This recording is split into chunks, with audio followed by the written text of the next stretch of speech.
is it would discontinue the current policy in Minnesota of using state funds to pay for abortion services in the event that the woman having the abortion is deemed unable to pay for that service herself. So in simple terms, we would discontinue the state funding of abortions here in Minnesota.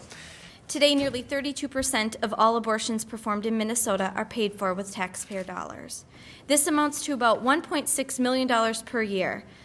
It has been the law since 1973 and is still the law today that under the federal Constitution, a woman has a fundamental right to obtain an abortion pre-viability.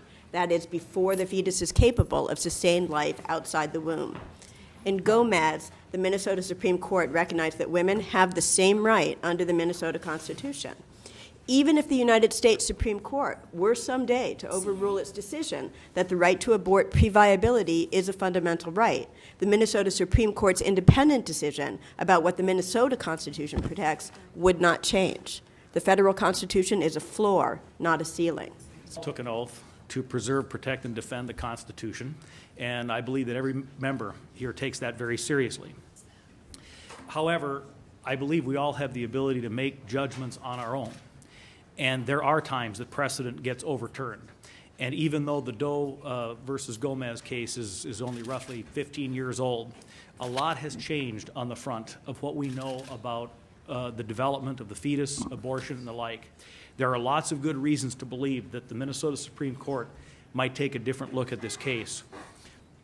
Poor women who cannot make their own choice about their health care oftentimes end up relying on public assistance in many other ways. Ways that this very own committee we're sitting on today has decided we can't afford.